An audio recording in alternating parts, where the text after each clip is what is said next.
This episode is brought to you by Progressive Insurance. Fiscally responsible, financial geniuses, monetary magicians.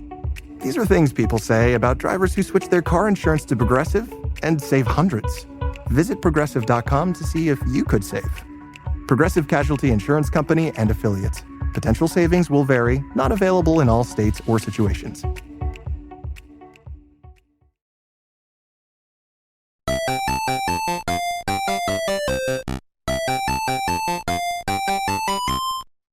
On today's episode of the Retro Gamers Podcast, John Story returns to co-host and discuss video game prices in the past, as well as shareware on PCs in the 80s and 90s.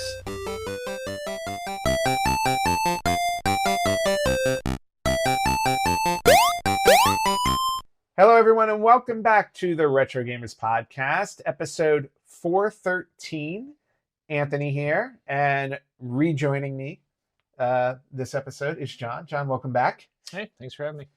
Always happy to have you. You know that, and I really appreciate you swinging over. And what I like when you come and do the podcast with me, it's in person.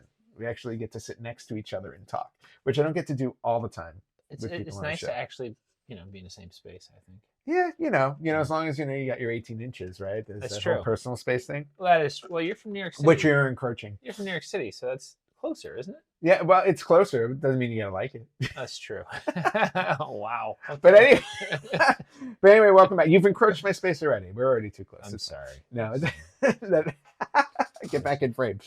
But welcome back. And you weren't. It wasn't that long ago that you were here. We were talking edutainment games. Edutainment. I bring you the most, I think, potentially boring topics, and I try to find some way to put a I find that good spin on it. Yeah, I was gonna say, I find that you do make the topics very interesting, especially with one like that. Like that one, I was worried about. I was personally worried about that one, but I kind of had fun talking about it. Yeah. And then I live streamed Mario is Missing, and I'm like, oh yeah, I was like, talking about it could be interesting. Playing them, totally different story. Yeah. So yeah, well, true.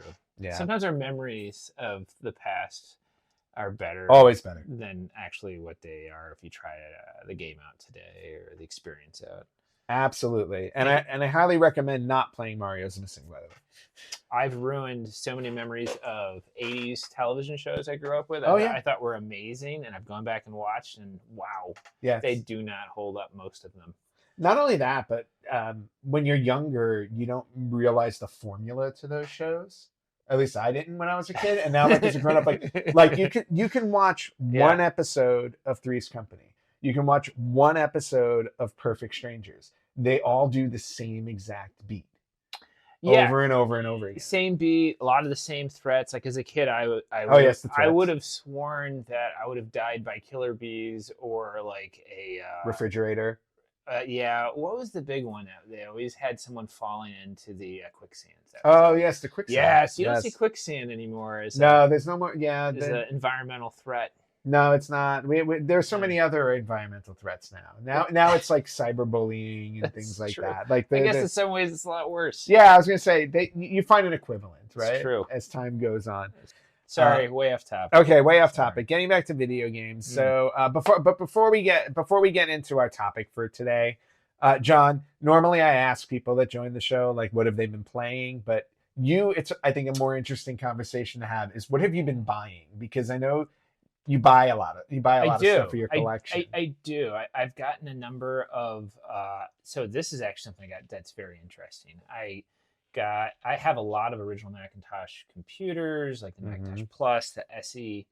The Macintosh came out in 1984. There's a very famous. It's a great commercial that came out in 1984, and it was directed by Ridley Scott, of all people, right? Nice. And so it was a huge campaign, and the Macintosh was famous for like essentially being the first kind of commercial computer that hit big with a graphical user interface and a mouse, and it was huge. What I've always wanted in my collection was one of the original Macintosh computers from 1984, what they ended up calling the Macintosh 128K. And the reason they called it because it had 128 kilobytes of RAM, which as it turned out was barely enough to run the operating system.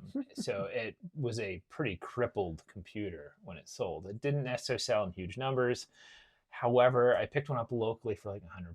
And it is an Nice. exceptionally rare Nice. computer. And then I looked up the serial number for it, and it's like the 2500. So very, very low number. Oh, wow. And the best part is it just works. So I'm still gonna recap it. The analog board, the board that drives the monitor and the power supply, always needs recapping, new capacitors. So I have my friend Bastion, um, who will be recapping that for me. But that's my biggest new purchase. And the other new purchase I got, I can't remember the name of the device offhand, but I got this little handheld device that has analog inputs. And I have a lot of computers and consoles that essentially output composite or S video. And this will take that and automatically convert it, I believe, to MPEG-4. I think that's the codec it uses, and it'll upscale it too, I believe. The That's great, reviews though. look pretty solid, and that way I don't have to have a computer as a go-between. It's all one device, and I'll put it on USB or SD card. So those are my two kind of big purchases. Those are good purchases. That's great. Nice Macintosh from '84. Yeah. I wish you the best of luck with that. Yeah, Hopefully it doesn't implode. No, it should be fine. No, I'm sure. It should be fine. My purchasing the past couple of weeks has been pretty minimal, but I just got back from another trip to Canada, which I love to do, and when I go there, I always go thrifting. That's my thing. I go to the thrift stores, I see what they're selling, because not only is it great to find things, but the price difference, the price difference between Canada and the US is always great. So everything I buy there is about 25% off when I do the actual pricing, so which is great. But I only got a couple of things this time around because there wasn't a lot of stuff that jumped out at me. And since I was recently talking about 25th anniversaries. There were a good number of anniversaries this year. Mario's turning 40 in September. We just had the 45th anniversary for Pac-Man in May. And earlier this year, I think it was in February, it might be February 3rd, if I'm not mistaken, we had the 25th anniversary of The Sims. And just a tie-in for that, Old School Gamer magazine, which I write for on occasion, I just wrote an article for the 25th anniversary of The Sims.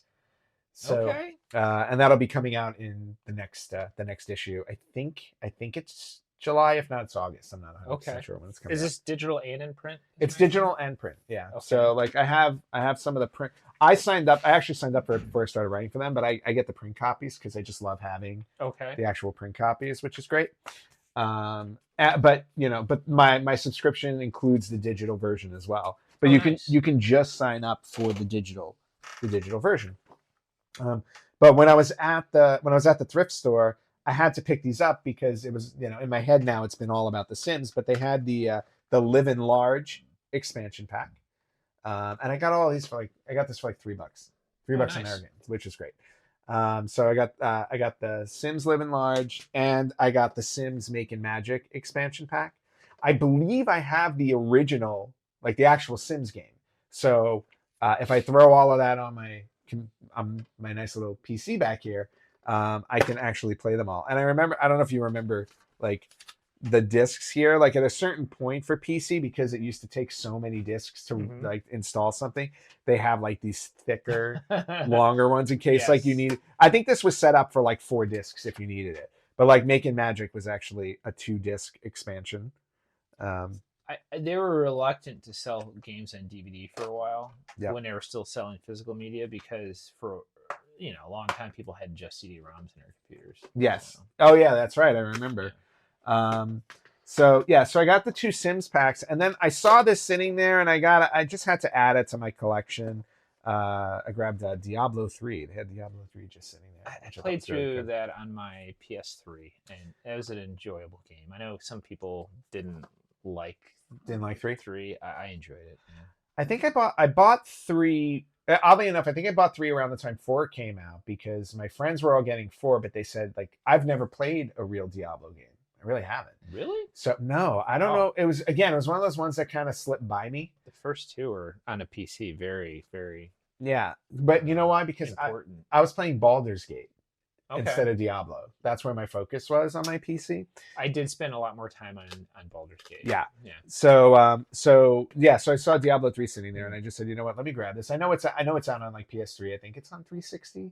I think they put it on everything. Yeah, I think they put it on everything. But I just thought it would be nice to add to the collection, so I added Very Diablo nice. 3. And that's all that I grabbed this time around. Normally, I come back with a home. I grabbed some VHS tapes too to fill out some stuff. I found Raiders of the Lost Ark. I was missing it from the trilogy, so I grabbed that That's while I was there. Yeah. And Moonstruck, which should be in everybody's collection. So, as you know, John Pratt from Capital Region Electronics Recycling, I'm going to be helping him at the Long Island Expo, Retro Gaming Expo in August. Yes. And one of the things we've got this year, for whatever reason, is an enormous amount of VHS movies. Like, I filled an entire pallet up to like 5 feet tall with boxes of just VHS movies. Oh my gosh, that's crazy. There'll be quite a few movies, as well as like computers. That's like a Scrooge McDuck scenario. Can I like go in and go swimming in it? You know, the way he used to swim through coins. There's hundreds and hundreds. I would have a field day with that if I had a place to put them all. That's my biggest problem. You should just build some shelving. Yeah, don't get into that. Yeah. And for those of you who, as he brings that up, for anybody who pays attention to, our Facebook page and things like that, I did post a couple of weeks ago that I was rebuilding my game closet shelves because I was using something temporary and it left very little room for movement. And I posted something and I said, I should have an update by Friday. That's my plan to get it done. That was 2 weeks ago, I think, or at least a week ago. Or no, it's about 2 weeks ago. So clearly I'm not done yet. This is definitely taking much longer than I had planned, but I will post photos and stuff once it's done. And not the in-between moments, because I don't think you need to see me raging as I'm building these. It's a learning process for you. Yes, I have learned never to build anything else again. So what kind of saw would you say you don't cut wood with? You don't cut wood with a jigsaw. Mm-hmm. No, wait, not a jigsaw. What did I buy? You bought a hacksaw. I bought a hacksaw on recommendation from somebody else. He says that you didn't listen closely. No, that's not true. That is not true. But it's totally true. A hacksaw is definitely, for listeners out there, not what you would use to cut wood. But I will say the jigsaw I bought worked nicely. So it's okay. So that's that. So I'm okay. I am okay. And then Lowe's was nice enough to cut everything else for me. So there you go. But anyway, I'll have updates on that. But enough about DIY for the insane. Let's talk about some retro news before we get into our topic. And I have a few bits here that I want to share. The first one goes out to anybody who likes to game on their Android or iOS. And I just so happen to come across this. But there are some Sega games that are available for download on Android and iOS that are gonna get delisted soon, and they're available just for free. So if you like to game on your phone, there are a bunch of Sega games you may want to grab before they disappear. And these again are free to play. All you have to do is install them into your phone after they get delisted. And no advertisements. There'll be no advertisements, and I believe that most, if not all of them, will support controllers, Bluetooth controllers. Yes. So they'll do all of that, and again, once you download it, it will just stay on your phone and you can play it. And there's some heavy hitters in here. And there are some heavy hitters. So I'm going to just read through the list really quickly. So we have Crazy Taxi Classic, Streets of Rage 2, again, the classic versions, Super Monkey Ball Sakura Edition, Virtua Tennis Challenge, Golden Axe Classics, Shining Force Classics, which I would throw on my phone, but I would never do anything else with my phone but play Shining Force. Sonic the Hedgehog 4 Episode 2, and Sonic CD Classic, which Sonic CD to me was such a great game, and so many people did not. So many people do not like it. There's so many people that don't like it. I love it. I love that game. I love that game. And Sega CD, that was like the game to get if you had a Sega CD. That is a hole in my collection. I definitely need Sega CD. I still have the Sega CD or the Sonic CD. I'm sorry, I have a Sega CD. I need Sonic CD. I have Sonic CD, but I don't know if I have it. I think I may have it in the sleeve that it came in. If I don't, I just have the disc itself. But I do have Sonic CD in my collection. Of course, it's all kind of scratched, but as is often. But it still runs. But it still runs, which is nice because I did try it on my I didn't try it on my Sega CD after Jack fixed it, but I played it on my JVC XI. I have one awesome. of those. Yes. Nice. I grabbed that 4.5 years ago Okay. at a store in St. Louis when I was visiting a friend. I had never seen it before. Okay. And it was sitting there and I was like, okay. And it was a price. I don't know if you want to call it price. At the time I paid $250 for it. And I was like, you know what? I go, I've never seen this before. I want to I'll add it to my collection. I'll splurge a little bit. Now online, I see people selling it for like $700-800. There were times, I think it was like 10 or 15 years ago, I looked at this. I wanted that, and I wanted the Pioneer Laserdisc player that had the modules. Oh, yeah. This? So one of the modules that you could plug in would let you play PC TurboGrafx 16 games. Yep. Both, I believe, the Hue cards, and the CD. And the CD. Yeah. And then they had a Sega CD, which is far more common, the Sega CD one. But I love Laserdisc, as you know. I would love to get a hold of one of those, but I could have gotten them when I first found out about this for like a couple $100, and I was like, it seems like a lot of money. And now, if you can, if you go out to eBay and look for them, they're ridiculous. They're insanely expensive. Yeah. I know. Funny, when I was at the thrift store in Canada, I almost picked up, just for the fun of it, they had an HD DVD player in box somebody left there. Not brand new. We have one at the warehouse. Yeah, but it was sitting in box, and I was like, ooh. Oh, for the Xbox. No. Oh, an actual HD DVD player. Yep. And I was like, I would love to just add this to my collection. And then I'm like, wait a minute. I go, where am I going to put it? And then I just didn't buy it. So yeah. It's like, but yeah, so for anybody who wants those Sega classic games on your phone, grab them now before they go away. Because as of this recording, they're still available. Hopefully they'll still be there when you hear about this if you want to grab them. Yeah. I grabbed all of them. There you go. I'm now that I know about it, I'm going to download them too. And then, like I said, my phone will be useless to me except for playing video games. Moving on. So, Final Fantasy Tactics, 32-bit classic, originally released on the PlayStation 1. There's been news that they're going to be doing a remastered version of it. It's been confirmed. The rumors were confirmed. There's going to be a remastered version of this game. And the Tactics game plays like, again, one of my other favorite games, Shining Force, where it's like you're moving pieces on the board when you're battling and stuff. Really, really cool game.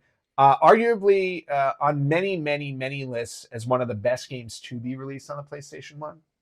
But just a bit of news came out about this game because they interviewed the director of the Tactics, Final Fantasy Tactics: The Ivalice Chronicles. And when they interviewed him, they were talking about the game and remastering it. And he had pointed out, he's like, the reason why it's been so challenging to remaster the game is because they don't have the original source code to the PlayStation 1 game. That's such a common problem, and it boggles the mind that you would put this much energy into, as a team, building a commercial game and then just be like, all right, let's throw the source code away now. I don't understand that.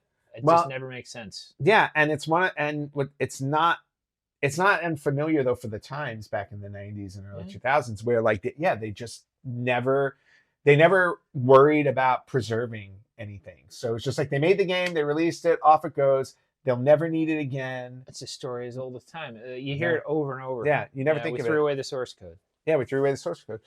One of the other ones that, and then while reading this article I saw on Time Extension, like one of the other ones that was also like infamous for this was the Panzer Dragoon series, which also they did not save the source code for. And that's probably one of the reasons why Panzer Dragoon, is it Saga? Or there's Panzer Dragoon Saga on like the Sega Saturn. Like if you want a copy of that game, it's like $2,000. Yeah, it's ridiculous. Yeah, it's insane. But again, one of those games where they don't have the source code for it anymore. So it's just a little interesting tidbit about that. And I'm like, it to me, like hearing these stories makes me realize too also how important video game preservation is today. And how many places are trying to preserve, like the Video Game Museum and all of these places, they're trying to preserve all of these old games. And it's not about skirting around the original owners of the game or the licenses. It's just for the sake of preserving. I do think though that a lot of the games source codes that are missing, including Mhm. potentially this one, they're not necessarily missing. It's my guess. Just misplaced. Maybe not even misplaced. People know where they are, but they were ordered to get rid of them. Mm. So an example, I think the original Fallout 2, I could be wrong. Interplay was Mhm. the publisher for that, and I want to say I might mess her name up. Rebecca Heineman. She's a famous in video game programming, and in some cases infamous, although not to her fault. She did I want to say a really bad port of Doom for, I want to say it was like a 3DO or something. I could be Okay. wrong. It was one of these PC ports, and it wasn't in no fault of her own. But anyways, she was given very little amount of time, and it turned out badly. Not her fault. She has also done some incredible programming in the past, but long story short, she came out. It came out recently in the news that she actually has the source code to the first couple Fallouts, I believe. So There you go. because again, these programmers were ordered to get rid of the code, and legally they're all afraid of getting sued. They're talking about intellectual property. Yep. So I suspect a lot of source code that's missing is on disks in people's storage or on their Probably. shelf, and it's just they're afraid to do anything about Yeah, I it. was just gonna say, just waiting for them to admit it. It's like, oh, hey, I actually did keep it, even though you told me not to. Sorry, don't sue me. I think there's probably a lot. I can't imagine pouring that much energy into it as a programmer and then being told, "Oh, you need to throw You need to your throw it source all code," away. and then Yeah. actually do that. Oh no, Putting myself in those shoes, there's no. I'd be like, yeah, I got rid of it, and it would just go in a drawer. I agree. somewhere. Yeah. that's why my backup hard drive still has files from my original PC from like 1996 or 97. Like I got CDs and DVDs. yeah, I just have files upon Yeah. files upon files because I never want to get rid of any of that information. Okay, moving on to this one. I thought was interesting because I never thought that this would come out on a handheld, but Digital Eclipse just recently announced that they're working with Atari to release a new collection, but the collection is focused on the Golden Tee arcade series. Do you remember these Golden Tee arcade games? I never really got into golf games, but I remember seeing these. Yeah.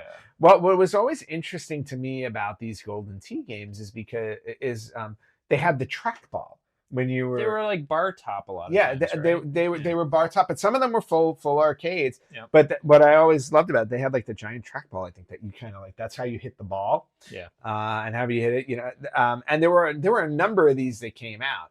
So the arcade classics that they're working on is going to have 8 different golf titles. So if you were a fan of these games in the arcade, this is the collection for you. You're going to get Golden Tee 3D Golf, Golden Tee 97, 98, 99, 2K, and Golden Tee Classic. So, and then there will be 2 non-golf games on it. And I remember one of these. I remember World Class Bowling. Made total sense, right? Yeah, with that makes sense. And then Shuffle Shot, which I'm assuming is like a shuffleboard kind of game.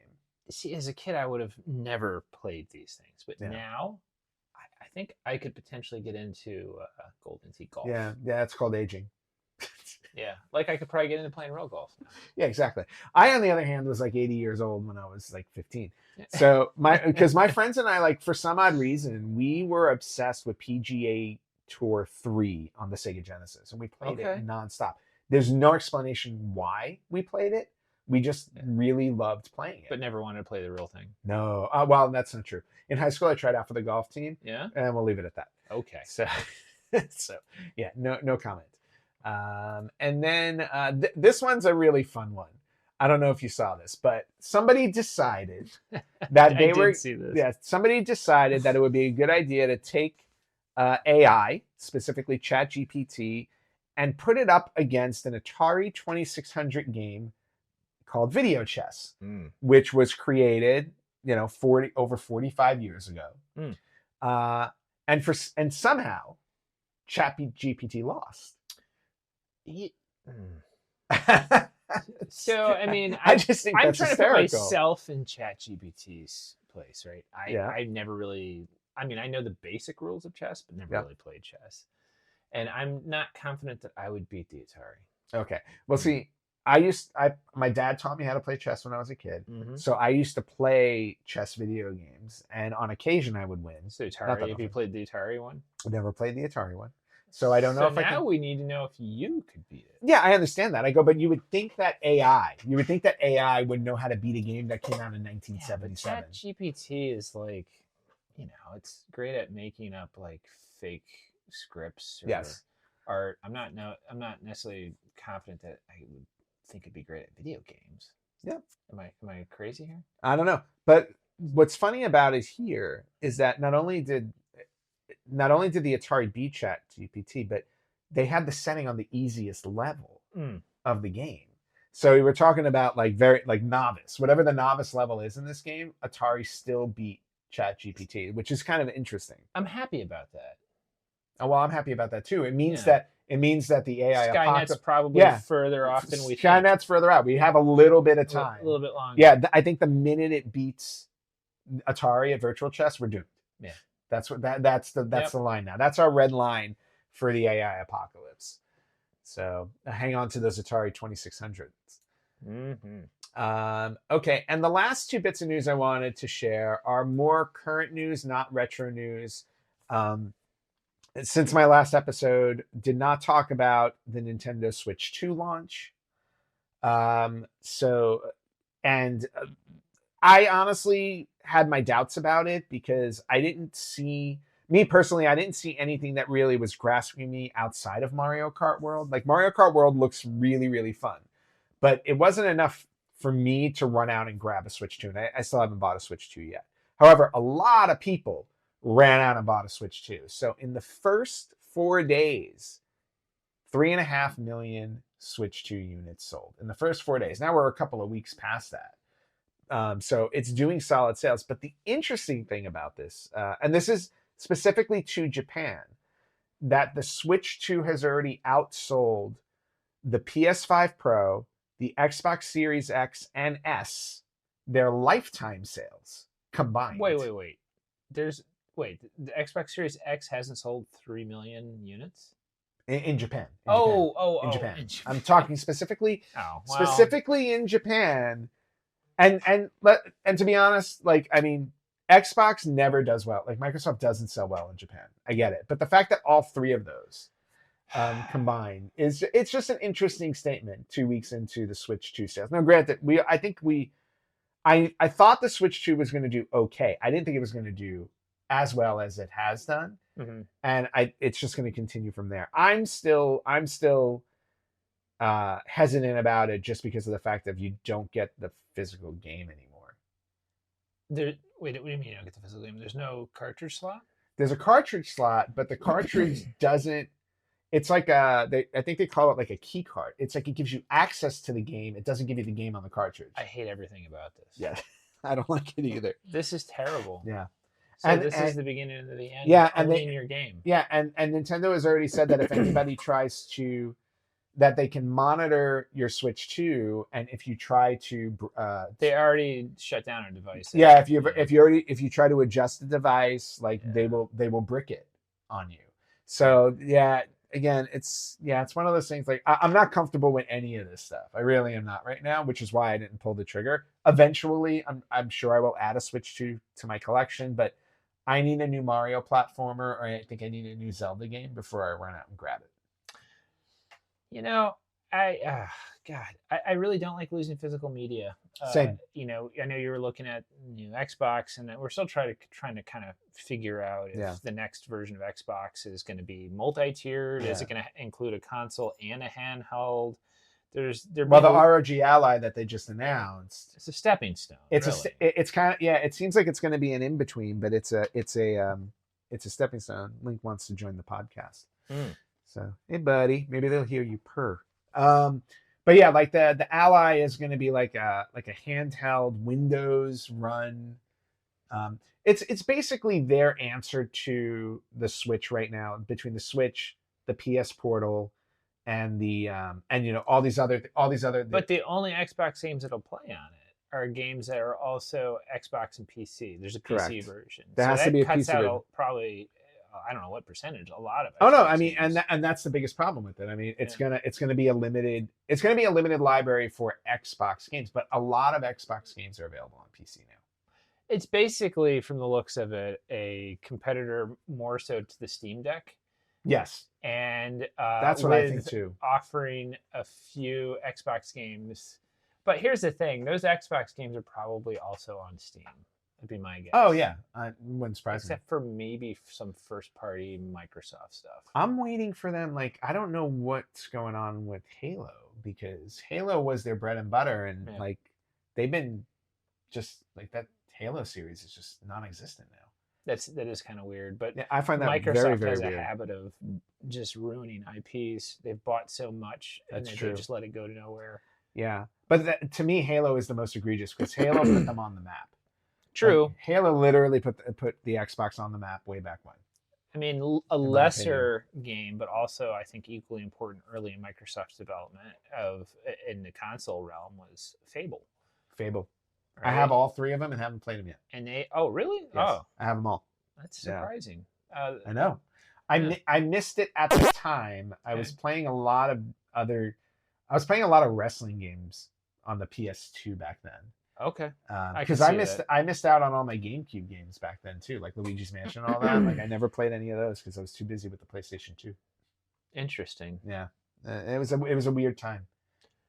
It was Here's a really weird a time. thought. Like that Diablo 3 box again. Yeah. Bring it up. So, what do you think? It'd be an interesting test to see if, going back to the whole physical media thing. Yep. Wouldn't it be interesting if some of these independent game developers that are releasing exclusively digitally would release a couple games maybe in boxes this size, maybe full size, like old style PC boxes with a game on an SD card? Because almost every computer is an SD card reader. Yep. Right? And I get that it's optical, as a lot of people don't have optical drives anymore, and just use that format to release games, so it'd come with a digital key and the little SD card. It'd be interesting to see, because I think that this next generation coming up does have the interest in collecting things. Yeah, I think we may start to see, like with maps and actual manuals and those little feelies like coins and amulets. Yeah, I wouldn't be surprised if some of them start doing that,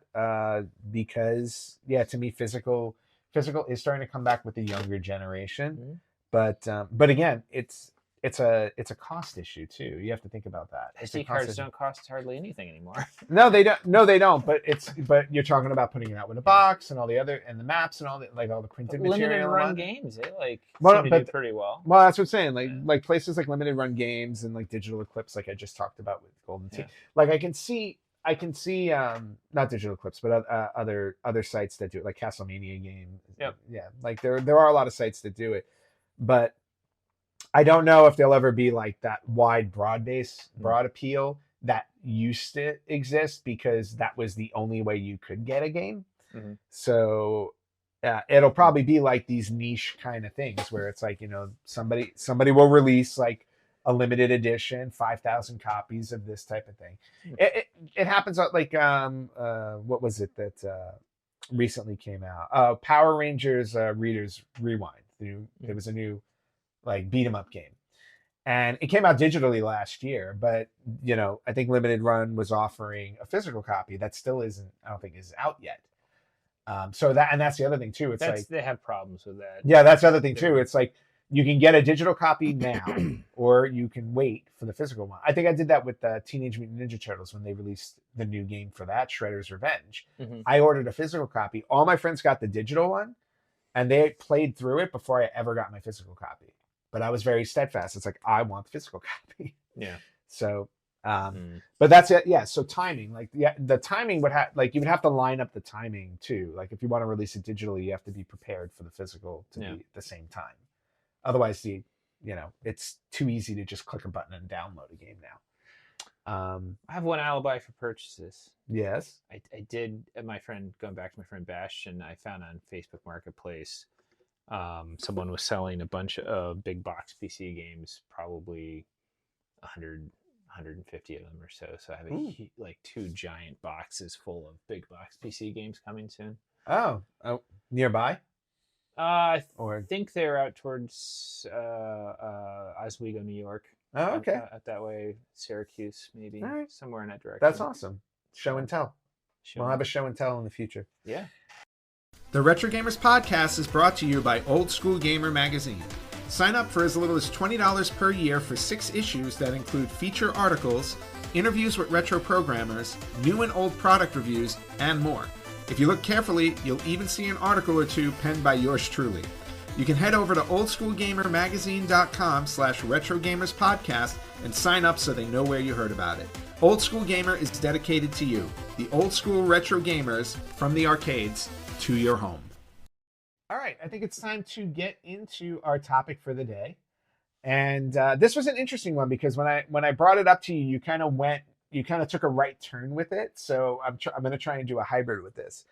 And on the heels of talking about the Switch 2 sales, this is what brought this to mind. Between that and the upcoming Grand Theft Auto 6, there's been a lot of talk and grumbling and people taking issue with the fact that Nintendo announced that the games that they were releasing, especially like Mario Kart World, like games were now going to be $80 a piece, right?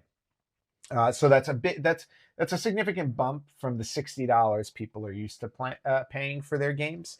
And also before that, Rockstar, and again, this is just a rumor; it hasn't been officially announced from Rockstar, but the rumor from Rockstar for Grand Theft Auto 6, which got pushed out to next year again, is that Grand Theft Auto 6 is going to be $100 when it comes out, which is a significant bump in price from previous games. And the whole idea about game pricing came to mind, and I wanted to do a little bit of a dive into it because it seems like everybody in their mind has had, like, everybody's kind of had a thought where it's like, in my head, when I think of a game price, I always go back to $50. I always go back to 50 because when I was a kid, I remember most games on the shelf, like Nintendo games, because that's where really I was running. I was always running for Nintendo games. So, because I had an NES. And NES games, to me, when they first came out, tended to be around that $50 range. And I vaguely carried that thought all the way through the Super Nintendo and the Genesis. I always thought that these games were $50, $50, $50. I remember Nintendo 64 costing more, but PlayStation I always thought was $50 too. And then eventually we had a jump to 60, but going back and doing research on it, it did remind me that there were a lot of games that came out in the 90s, more so in the 90s than the 80s. In the 80s, to me, I think like $50 was a jump for NES games because Atari games I don't think were $50 when they came out. A lot of the prices I saw for that were like $30, maybe $40. It depends on the era, right? So if you're talking 1983, towards the crash. Yeah. I mean, I was buying Atari games. They couldn't give them away. So no, I know they were like was $5. Buying them for $5 with a $5 rebate. Yeah, they were just hoping that you'd forget to do the rebate. So, but if you go back before the crash, if you go back to 1980, 1979, and even 1981, early 82, there were a lot of games in the $40, $50 range. And if you go to the computer, for sure, a lot of games and the $50 range. And part of the reason was, and I don't want to jump the gun on this, is when you're talking about games on read-only memory chips on cartridges, and the further back you go, like those cartridges, that ROM, that memory was very expensive. Yep. And so you had to be very careful that you didn't produce more cartridges than you could sell. And so you'd have to really do your market research. Yep. You'd have to really hope that you get positive reviews. This is why there was so much angst between companies producing games and the magazines, right? Because a bad review in a gaming magazine could cost you your company. Yeah. If you really have like a huge game like E.T. or something coming out, and you think that you're going to sell, like I think they made enough ET cartridges. More than there were 2600. They made more ET games than there were unit Yeah. consoles sold, Right. because they were anticipating that people would buy Buy consoles more just for consoles. that game. A console that at that point was already like 6 years old, Yeah. which makes no sense. So, but back to the cost of those cartridges was very expensive, Yeah. and even on a computer games on discs, all the printing of the manuals, Mhm. it was very expensive. Yeah. And then you also got, how many copies are you going to be able to sell? Right. So you would have to charge a lot more, because some of those games that are just like, tip of the spear games in computing, because I have more computer than console. Yeah. Like especially RPGs like early Wizardries, the Ultimas, the Might and Magics. They're huge games that sold 200,000 copies. Yeah. In its lifetime. The early ones, the Yeah. 1, 2, and 3. And so, yeah, they're going to charge $60 in 1981, 82, 83, 84 money. And that's way more than $80 today. Oh yeah, no question about that. And that also, like when you were talking about buying, like creating limited supply because of the risk involved with it, that was also especially for cartridges. Especially for cartridges, I think that was also one of the main reasons why Nintendo had their reputation of being so controlling over their library, because retailers used to sweat over how many games they were going to get, and it would be a direct thing from Nintendo, because they would order the games and they'd be like, well, we want 20 copies of Super Mario Brothers, for example. We want 20 copies for the shelf. And Nintendo would turn around and tell them, okay, great, you're getting 4.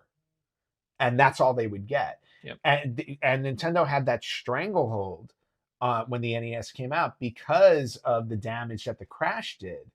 There was a lot at risk at the time, because it's like, if they made too many games and they couldn't sell them, I go, that would have destroyed them too. So there was like a bit of a justification for what they were doing, because they wanted to make sure. It's like, did they have to get the cartridges from Nintendo as well? Yeah, it was so with Atari, they didn't have to do that, because it's off-the-shelf technology. Anybody can make an Atari cartridge. Oh yeah, no, and that's why they were like a no million lockout different chips, nothing. Yep. Well, that's why, like, one of the things I talked about on the last episode with Charlie, we were talking about Pac-Man games, right? Because we were doing the 45th Pac-Man, and we were talking about all the Pac-Man clones that came out. Yeah. Because, like you said, any company would just be like, "Oh, I'm going to jump on this. Here, I'll take the code, and I'm going to tweak these little things, and I'm going to change the ghost into something else, and hey, new game." And sometimes it ended up in a better game. Sometimes it did, but oftentimes it's very derivative. Yeah, exactly. It was just a cat, it was a cash cow. It's like, Yep. how can I make money off of this really popular game? But like I said, like when Nintendo, like controlling that was very important to them, because they didn't want to fail. So, and again, controlling the output. Like, we're going to make X number of games so that we can, potentially mitigate failure if we do fail to sell these units. But getting back to the pricing aspect of it, but even with that, like Nintendo games, I always remember like $50 to me was always like the most.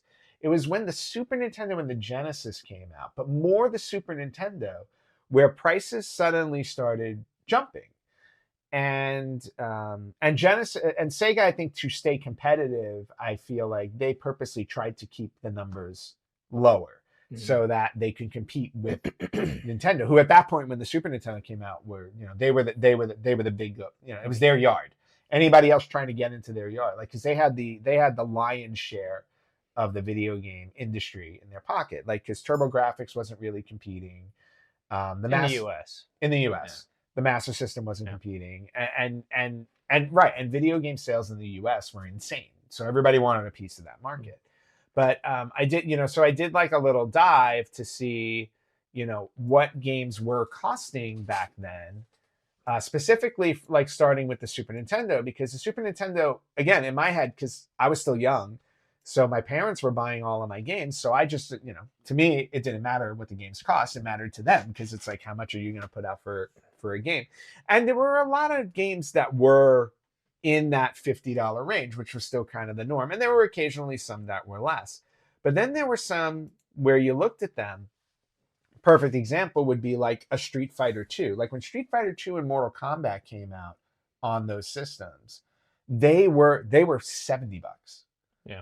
Off the shelf, right off the bat. I mean, that's a hefty price to pay for a video game in 1992 or 93.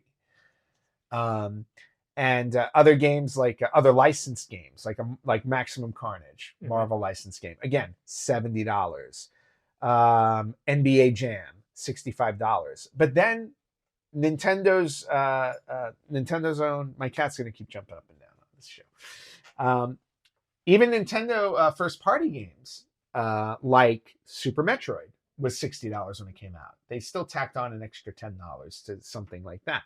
So, and I think Mario Paint also. Now, granted, Mario Paint came with the mouse and a mouse pad. Yeah, it came with a mouse and a mouse pad, so there was a reason for that, I think, to be over $50. Made sense. The Genesis didn't have as many games that were like Mortal Kombat and Street Fighter were more expensive on the Genesis as well, and I think they also hit that $70 mark. But Streets of Rage 2 was $65. But again, most of their games still seem to hover around the 50. And I got to put the cat down because when I was doing my research, I went back to, and I've had this on the show before. I went back to my Sears wish book from 1992. I bought this off of eBay. I did not keep this catalog for 33 years. I bought this off of eBay one day when I was feeling nostalgic, and I wanted to see what it cost. Oh, look, here's the automatic chess sets. I had one of these automatic chess sets when I was a kid. Also, one of the ways I kept playing chess. So, such a nerd. Yes, I was a nerd. Thankfully, my school didn't have a chess club. Otherwise, they would have just perpetuated it more. But anyway, going back to the wish book in 1992 kind of also showed what games for the Super Nintendo and Genesis were going for, aside from the ones that I brought up. And again, now at this point, even NES games at this point were, they were all cheaper because of Super Nintendo. But like the TurboGrafx 16 in 92, if you wanted a TurboGrafx 16 game, Prince of Persia was $60. Addams Family was $60. Night Creatures was $60. So not all the games, all the games were more than 50. And then when you got to Genesis, again, with Genesis, a lot of this stuff did stick around the $50 mark. Some of them they slapped an extra $5 on. But when you got to, again, sports games, Bulls versus Lakers was $55. MLBPA baseball was $65.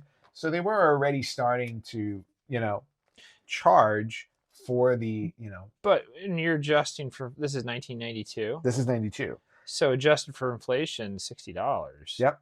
What are we looking at here? Let me look it up real quick on my phone. Like Where in Time is $140 in today's money. $140. So imagine paying, and here's a perfect example. Imagine paying $140 today for Wheel of Fortune. No.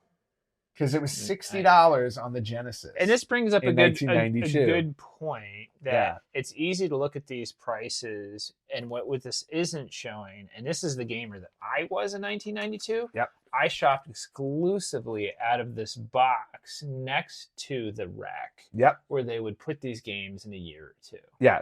Yeah, you were always a year behind. At least. Yeah, because you didn't want to pay. I didn't have $140 to pay for a new game. No. And again, a lot of the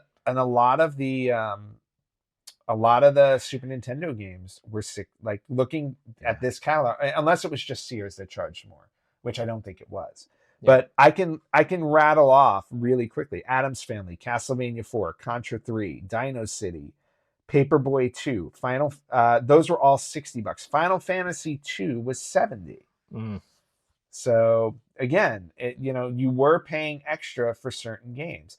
You did get Wheel of Fortune for $55 on the Super Nintendo instead of $60 on the Genesis. So there's Super Nintendo One. But just an example of even back then, games were going for more than $50. And again, this isn't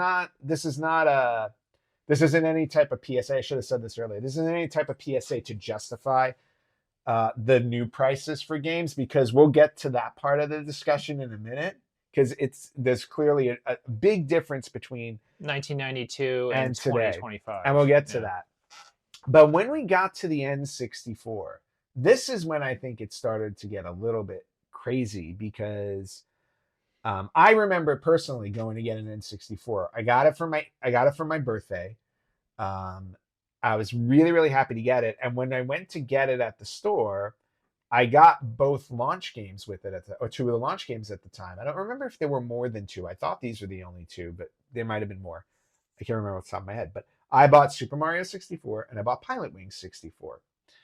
And I remember buying them because they were like Super Mario 64 was $60 for the N64, and I think Pilot Wings was also $60. So on top of paying $250 or $300 for the system, there's another $120 just for the two launch games with it. Because N64 did not come with a packing game.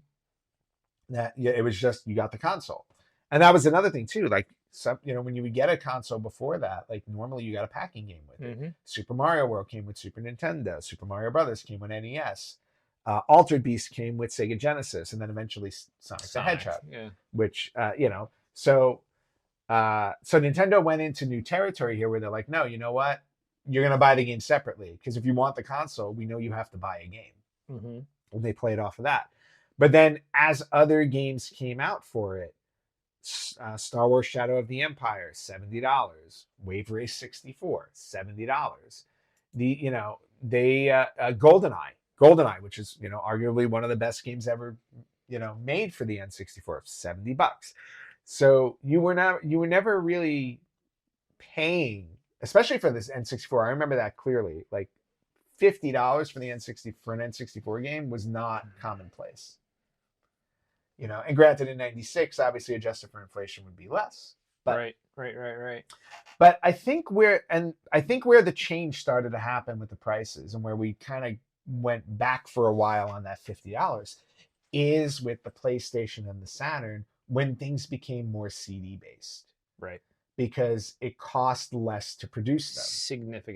Significantly less. So then Sony, right out of the gate, was able to compete with your Nintendos and your Segas because here's a game, it's on disc, it's $50.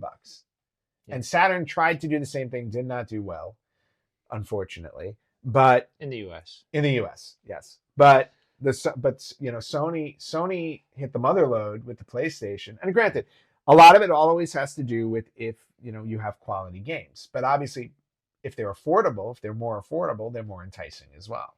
And there were the sheer quantity of games guaranteed that you didn't have to wait as long in some cases for the game to come down in price significantly. True. Whereas in N64, there were fewer games, particularly in the first year or two. Oh, yeah. So those games, the prices stayed pretty stable longer, in my memory. Well, Nintendo's never won, even to today. Particularly their first-party stuff. Yeah, their first-party stuff, they don't drop the prices. No. And when they do, they usually don't drop them that much. No. So, but like you said, the PlayStation 1, I think, at the end of the day, had something like 6,000 or 8,000. Yeah, insane amount of games. And again, if it costs less to make them, it's like you had a huge library, and more companies were willing to take the risk and create a game because it costs less to make. It'd be interesting to find this. I don't know how you'd find the stat. Like at the end of right before the PS2 came out and right before the GameCube came out, how many games did the average N64 owner have, and how many games did the average PlayStation owner have? I'm willing to bet that the PlayStation owner had double the games. Yes, if I was in that test group, that is absolutely correct. And then don't get me wrong, I loved my N64 and I played my N64 to death. It was the multiplayer system of that generation, and my friends and I were at the perfect age to play all of those games. So your Mario Karts, all of your wrestling games, like the 4-player aspect of it was just gold for us. As an RPG gamer, I was so uninterested in N64, plus the lack of assets that game designers had in the limited amount of space on a cartridge. There are rare exceptions, like Resident Evil. They did magic to make that get that on there. I know. But for the most part, the graphics on an N64 in some ways were more impressive, but in other ways definitely not, just because they didn't have the amount of space for all those textures to be stored that you would on a CD or multiple CDs. Yes. So in some and that's ways, the other thing they looked richer on the PlayStation. A weaker system, technically. Well, and I was just going to say, and you brought up something interesting, and that was the other thing, too, with the PlayStation, is that your game did not have to fit on one disc. You can make a sprawling game that was 2, 3, 4 discs, like your Final Fantasies. Yep. And you would still sell it for an affordable price because, again, it didn't cost that much to produce the disc. Yep. So, but then after the N64, everything seemed to kind of level off because CD became the way to go. Like PS2, Xbox, even Dreamcast, like games settled down for a while at $50 again. Yep. And that's why I feel like I feel like $50 always seems to be that sweet spot that most retro gamers remember. Like, to me, 50 is that magic number. And in my head, I always lament when I buy a game. I'm like, oh, why isn't it $50? Because that's what I'm used to. Because from the 80s with the NES to the 2000s with PS2 and Xbox, and even GameCube. I think GameCube, even the games were like $50. The Dreamcast was $50, I think, for a lot of them too, in my recollection. And all the way even to the 360 and the PS3. Mm-hmm. Like all my 360 games, I remember all my 360 games that I purchased, I remember being $50. Maybe I'm wrong, because I did find a little. I didn't do that much research that far in advance. Like, there were some that were 60. Like, if you bought Call of Duty, those were 60. Some of the wrestling games were 60. Gears of War were 60. Those weren't the games I was playing at the time. I don't remember paying $60 for a lot of games on the 360. But that's when they started to transition, where it's like, here are a few games that are 60, and then when we got to PS4, Xbox One, then 60 was just the norm. It's like, all right, we're up at $10, see how people feel. So I feel like also for a lot of this, it was that 50 or 60 or whatever that number we're talking about is like the initial release ceiling. Yes. When Xbox Live came out, it kind of revolutionized the pricing of games. Yes. And it really paved the way for digital distribution. Mm-hmm. I'm not going to say they were the first, but it was such a big hit.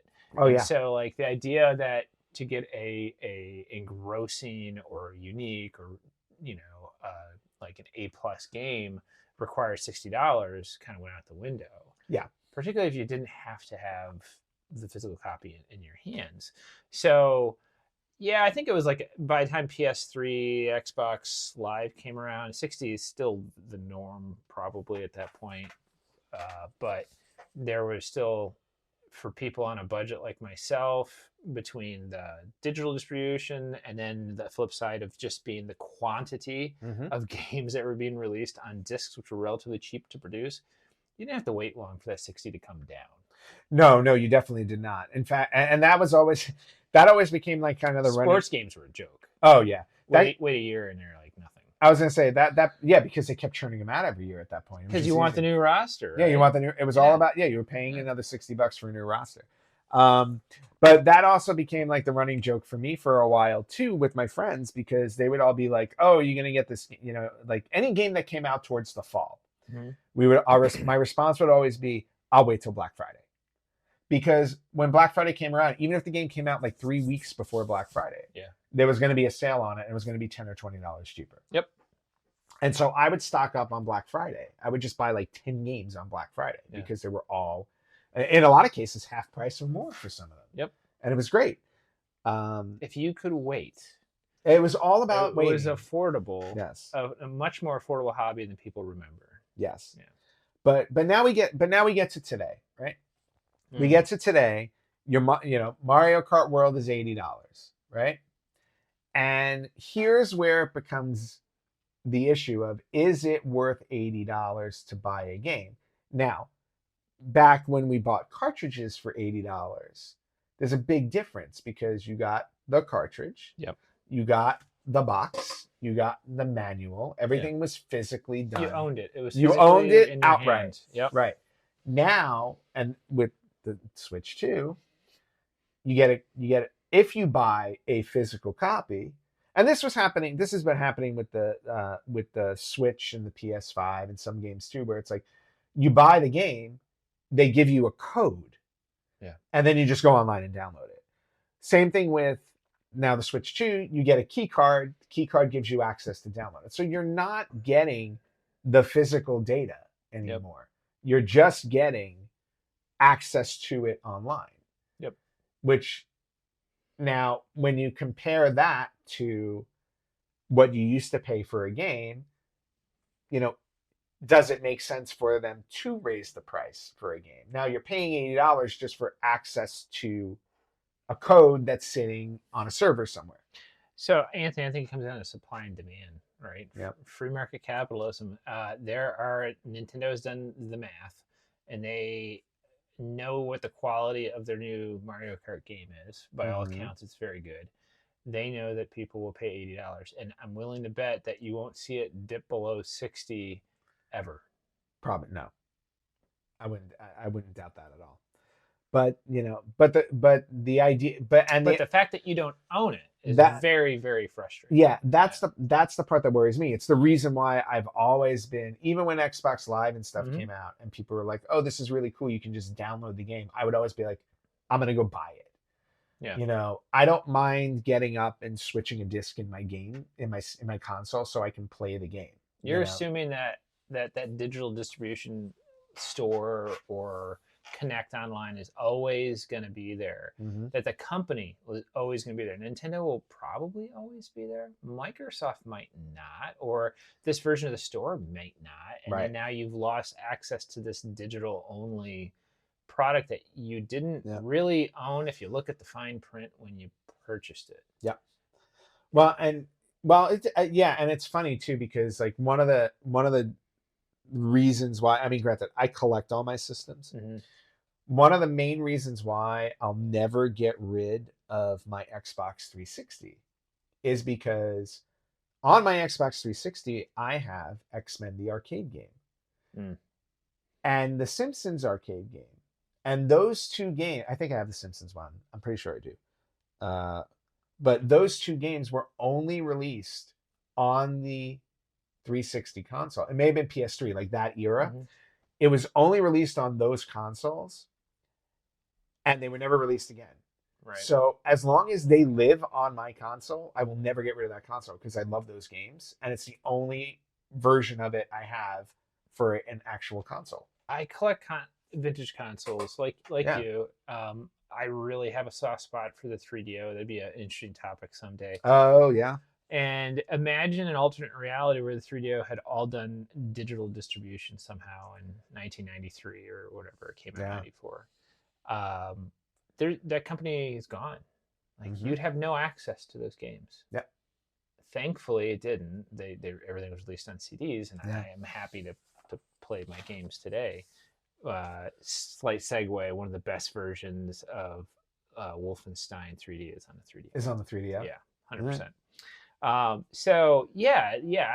have deep concerns about the direction I'm seeing things going. I'm concerned that Xbox, whatever it is they end up doing when they transition away from Series X, that optical drives won't be an option. It sounds like Nintendo, this is their direction. It's going to be real interesting to see what Sony does with the PlayStation.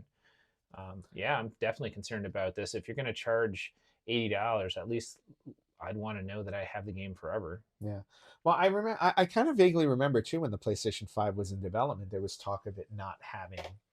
I thought there was talk originally of it not having a physical drive, but then the upper kind of pushed them to do it, and then obviously they did a digital version, a physical version, and Xbox did the same. Well, Xbox was different. Yeah. Xbox's big push that they were trying to make was required always on the internet for it to work. So in other words, if you weren't connected to the internet, your game couldn't load, couldn't play. Which, again, if Microsoft were shut down the services, now suddenly, even though you have all the games on disk, it wouldn't work. That's not ideal for video game preservation and enjoyment of games in the future, regardless of what happens to Microsoft's interests in console gaming. This is not good for consumers in the long run, and certainly not good for collectors. Yeah, well, definitely not good for collectors, and won't be good for consumers either. Because, like you said, one day it'll be like, oh, hey, we're shutting this down. Yep. We hope you enjoyed playing those games. There's a lot of money in reissuing the same game over and over. Well, Nintendo knows that. Yeah. I can't tell you how many times I've purchased, a Super Mario Brothers game and the same one on different over and over. Yeah. So there's definitely but and that this will bring us into, I think we can segue into the other part of this discussion, because instead of buying a game over and over again, like you were talking earlier about, So like you're talking big dollars here. You're talking big Some of dollars. us didn't have big dollars, Anthony. Yeah, I know, John. So then what did people who did not have big dollars do? Well, they would take those big dollars and instead of putting it into a bunch of games in a relatively inexpensive console, they'd buy a ridiculously expensive computer and then have no money left over for games. Yes. Which is what my family did, because it made a lot more sense to them to buy a computer than video game consoles. Right. I mean, we did have an Atari 2600, and we eventually had an NES, but that was, again, much later. Most of the gaming that I did through high school was on a computer, and it's this book that he bought is hilarious, because we bought our Packard Bell, I want to say it was in 1992. Which is what this book is. And don't lose my half off the Sears photo suite studio. Yeah, you should. I don't want to. Look, you can get half off. You can get half off your Christmas photos. 53 portraits for $10.95. So I actually have repurchased this computer. Let's see. On the right side. Down here. Down here. I'm not doing No, this right. Yeah, right here. there. I got it. Right I got where it. my hand I will is. Vanna White this for you. All right. So right here, this computer. Thank you, Vanna White. You're very good at this. It all told, with the monitor, with the printer, with the computer. I think it was in 1992 money. I can't remember what it was, like $2,000, over $2,000. Yeah, something about two. Adjust for inflation, over $5,000 today on this very, very entry level computer. Yeah, that's hefty. It was a very low end 46, but it had a VGA display. It had no sound card, just PC beeper. For later. Oh yeah, there you go. It had a 5 1/4 floppy drive, a 3.5-inch floppy drive, and I want to say it was like 120 megabyte hard drive, which at the time seemed like more than enough. So what does a kid do that has no access to games? Well, it did have a modem, a very, very slow modem. So I discovered this thing called bulletin board systems, which was like a proto-internet. So people would set up computers with software that would run a very loose equivalent of a web page, kind of. But essentially, people could dial into the computer, and there would be a digital bulletin board. You could leave messages. There could be a means of sharing information, sharing software. What kind of software would you share? You would share games, of course. You would share shareware. Shareware. You would share shareware. You would share public domain software. And you would... By the way, this is way before Napster. We're talking... Shareware started like in 1982, 83. Yeah. So shareware, public domain, and freeware. And those are all three different things. I know they sound very similar. So to kind of... I don't want to have to reinvent the wheel here, so I'm just going to read out this explanation. Freeware is free to use without restrictions. But the copyright remains with the developer, and it may have specific usage terms. Public domain software has no copyright restrictions and can be used freely, modified, and distributed. Shareware is free for a trial period, but requires payment for continued use. And oftentimes, shareware would come with part of the software. You say, well, that sounds like a demo, and it kind of is a demo. But in my experience, when it comes to games, that's what we're talking about here today, shareware was a little more full-featured than a demo. So it may have full functionality of the software in a sense that you could network and play other people who had that other copy of shareware, like you could do with Wolfenstein 3D or Doom. Oftentimes it had like a whole chapter. So say a game might be released in 3 chapters. So it might be 24 levels or whatever. You might get the first 8 levels. Whereas nowadays you get a demo, it's usually time limited, or it has like 1 level. Very simple, gives you a taste of the game, and that's it. Shareware was amazing because you got a good chunk of that game, and it was completely free. Now, I would get my shareware through BBSs, but that wasn't the only way we were getting shareware, particularly in the 80s. BBS would be the bulletin board system. The bulletin board system.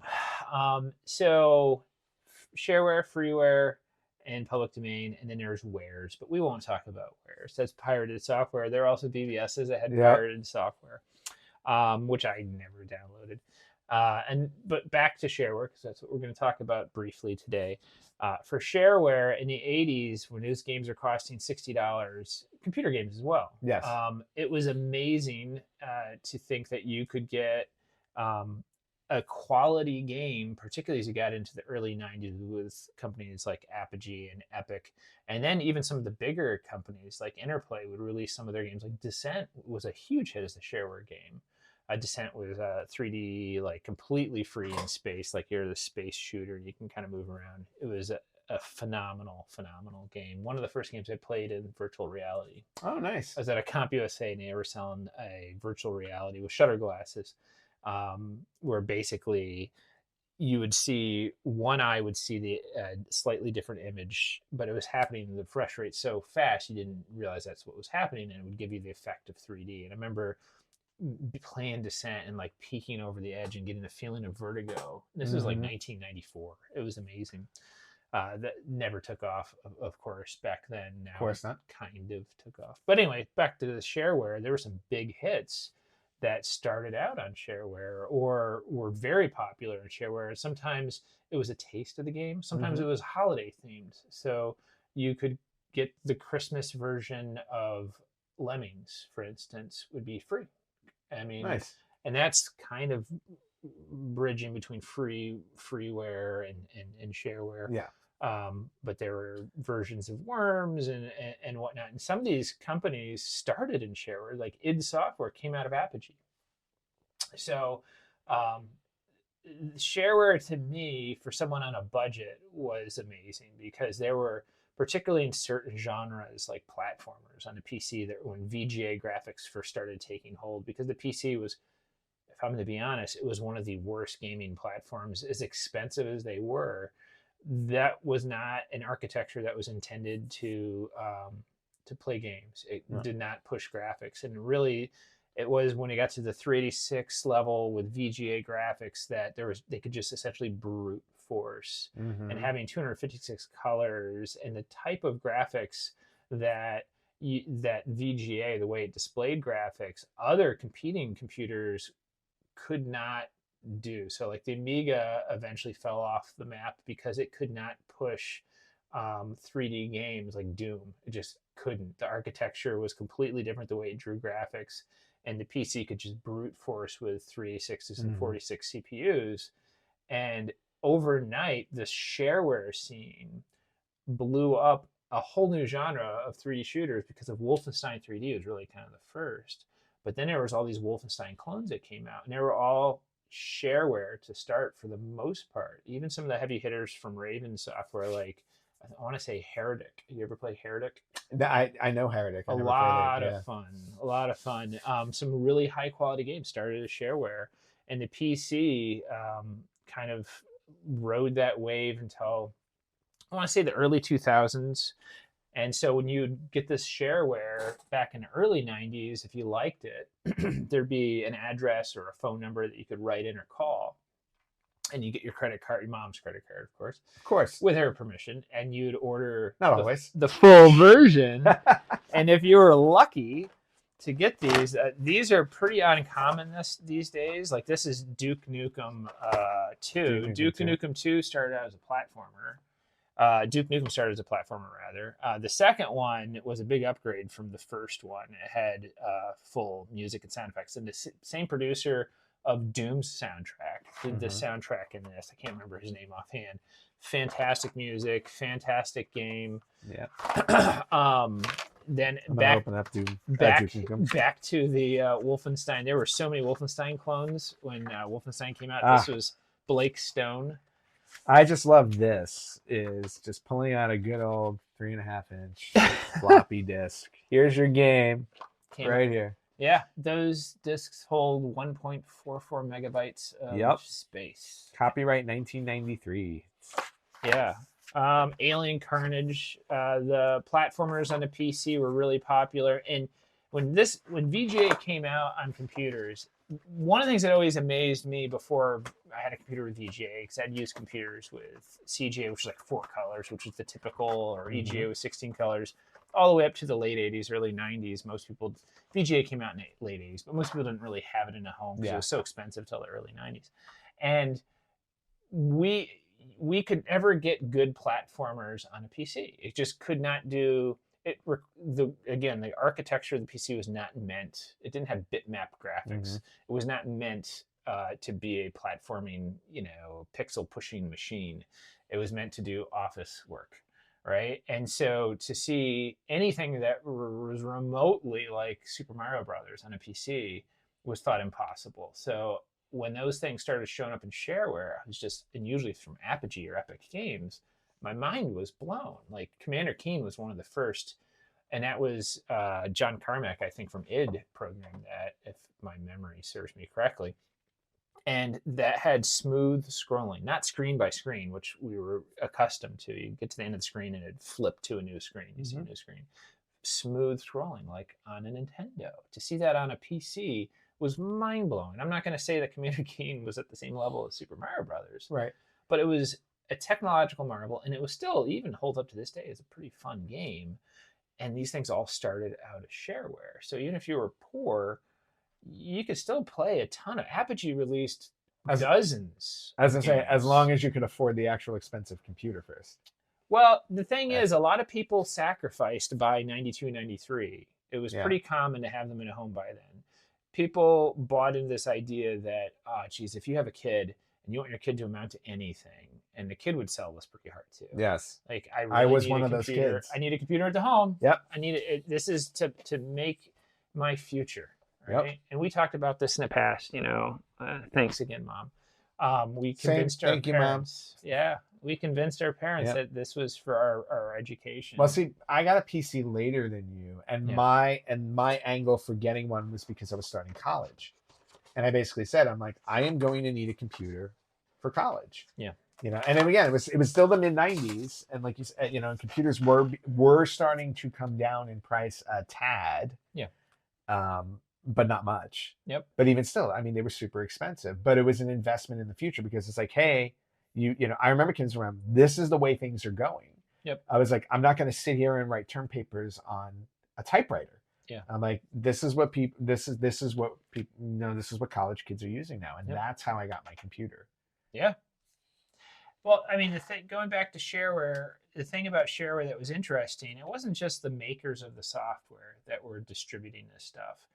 So there were companies that realized they would get in trouble if they took Wolfenstein 3D. Like, here's a company called Gold Medallion Software, and this is it's got Doom on it, the shareware version of Doom.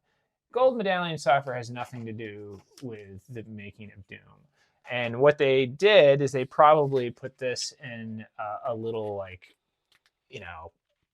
envelope with their own artwork that resembled in some way Doom, and it's sold at a gas station or at a checkout aisle at a grocery store or Walmart or wherever for maybe $3, whatever they thought they could get away with.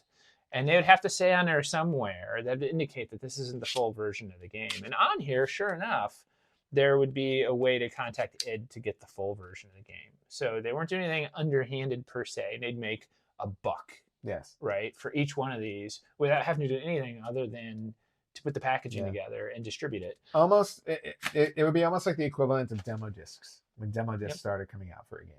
Yep. So there were a lot of companies. Wizard was a big one. And then they started doing this on CDs too. Like you'd see these CDs for sale. 100 arcade games, and you're like, oh, that's interesting. Yeah, and then you look at the back of it, and you're like, oh, there are actually a handful of games on here that you'll recognize. Yep. Not just the ones where it's like, oh, they just made like. I mean, there are some very small 1-2-man team games that you'd never have. Oh yeah, absolutely. But like looking at some of these, like I was just gonna say, like, what are the ones that I recognize? And actually, I don't recognize very many of them. Some of those could have been low end. This is volume 3. Yeah, this is. I was like, here's a better example. Yeah, give me a better one. Here's a better one. Here's Gamer Pack CD. And now we're talking about games on here like Mystic Towers, like Wacky Wheels, What year did this come out? There's a game on here called Wordle. Oh, really? That's interesting. I wonder if the Wordlers actually found their game from 30 something years ago here. Gold medallion software. Jazz Jackrabbit.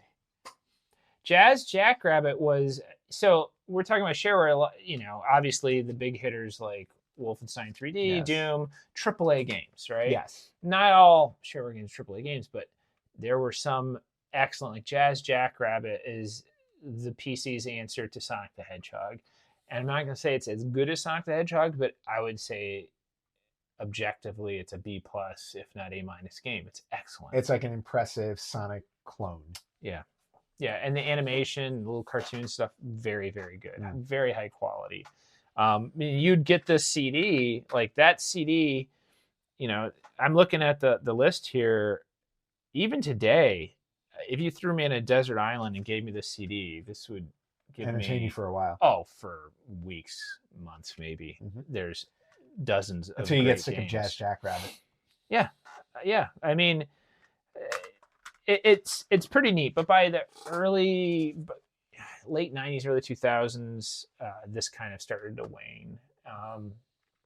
I think we went to more of a standard demo model, a lot less impressive stuff being given away by companies for free. Yeah. But for a period, like early 80s for shareware beyond games in particular, into their, I'd say, late 90s, early 2000s, shareware was pretty amazing. Great way to get software if you were on a budget. So there were options. But the entry level being you have to have access to a multi-$1,000 computer. Yep. And that's where the hurdle was. That was the biggest For a hurdle. lot of people, it was impossible. For a lot of people it was impossible, or for some people it was just how did you convince your parents to do it? Yeah. And for those of you who want to share those types of stories, it's like you can hit us up on social media. That was actually a nice little dive into shareware, because the shareware I always got into was more like later on when Napster came around, when I remember one called Bear Share. Talking pirating software. And that it was the pirating software. Right, it was the pirating software that became a thing. Shareware is a gateway to pirated software for a lot of people, I have to admit. Until, and then the famous court case when Metallica sued Napster. Yeah. Anybody who knows their history. But again, that pirated thing, but it was such I want to say it was a fad, but I mean, people are still pirating stuff to this day. But when it was new, it was like this shiny thing. It's like, wait, what do you mean I can just download my music for nothing? I don't understand this. I got to go buy a CD. That stuff hit the same time as cable modems, broadband internet. Yes. So yes, and that was also that was like a sweet spot for that, because it was all of a sudden it wasn't going to take you an hour to download a song. It would take you 2 minutes. But you'd fill a hard drive pretty quickly. But at the same time, optical discs, like rewritable discs, came down significantly in price. Yeah. And if you were able to get a rewritable CD-ROM. Yeah. And then or you would DVD drive. Or DVD drive, which was a little bit later than that. But still, but going back to it, the whole idea was you had to get that. You had to get that computer first. That was the thing with it. But every genre other than RPGs, that was the one weak spot for shareware. The representation of RPG wasn't as good, but particularly platformers, but even like shooters, like Raptor was Epic or Apogee, one of the two. Shooters. They had shooters, pinball games in the early 90s, mostly thanks to Pinball Dreams on the Amiga, but then eventually Epic Pinball was a shareware game. Puzzle games, every genre you could think of was well represented by quality games in the shareware. So if you had no money and you wanted to avoid pirating completely, you still have a really good time. You still had a library with on shareware. Your PC or your office PC. We didn't even get into that. That's where a lot of gaming happened before IT departments figured out. Hey, wait a minute. There's lock this down. Yeah, there's solitaire and chess and Minesweeper. Because you got a network ready. Yeah. A lot of people were playing Doom at work. It's very, very true. It really is. But all right, that was a cool dive into shareware. It's definitely not one I would have been able to carry on my own. So thank you for the expert. And always, I like when you come on and do show and tell for this stuff too. But for those of you guys out there, I would love to hear from you, like what your thoughts are on game pricing these days. Like, do you agree that the amount may not be worth the game because of what you get for it these days, or or if you think it's kind of on par for what we were getting before. Would love to hear your thoughts. Or like, have you had any experience with shareware from way back in the day, like John did? I did not. Would love to hear from you. And you guys can find us on facebook.com/RetroGamersPodcast, on Instagram @RetroGamersPodcast, on Blue Sky also @RetroGamersPodcast. And you can listen to us wherever you listen to podcasts. You can watch us on YouTube and Spotify @RetroGamersPodcast, or you can email us at email@theretrogamers.com. And John, I think that wraps it up for this discussion. Yeah, if you want to follow my activities online, the only place I really am active these days is on Facebook. I have a user group called NY Retro-Tech Haven, Haven. So feel free to hit up my group and join. And there's a lot of stuff going on there. There's a lot of like daily posts, and there's a lot of information. I actually learn a lot from that because I lack in the PC knowledge. Pre 94, 95. And we're not big gatekeepers. We talk about everything. Yes. So a lot of vintage computer stuff, PC, old Atari, Amiga, Commodore computers. But like, there's people that collect, like there's one kid in there who collects development kits, like console development kits. I will occasionally bring stuff. There's a guy in there that's big into collecting. Him and his husband are big into the VHS scene, and they actually get videos that people have recorded movies off of, like TBS or whatever, and what they do actually is they're pulling out the commercials and they splice them between movies at VHS copies of movies, and then they go to small theaters in the upper Hudson Valley region, like in Hudson, and they will have these showings, these events will be like food and stuff involved, food trucks, whatever, and so you'll watch in 80s or 90s. I think Supergirl is going to be showed end of the month in Hudson at the local theater there. And it's going to be cool because it's like a VHS, like digitized copy from a VHS with commercials from 80s. See, I love that idea. That's such a brilliant idea because I fish for commercials now on YouTube just to see them because it's just awesome. They have a mountain of from John Pratt at Capital Region Electronics Recycling, they bought 4 VCRs. That's how I met them. They needed 4 working VCRs because they were going through them. They've developed such a neat process to collecting and actually digitizing and working on this. I want to give them props, but my mind unfortunately is if you get the information, I can throw it. I can throw it in. I can throw it in the description for the show. Okay.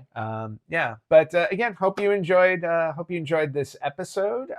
This one was actually really fun. I liked the topic. I liked how the two melded together with the pricing and the shareware. It all worked really well. And for those of you out there, we will catch you next time on the Retro Gamers Podcast.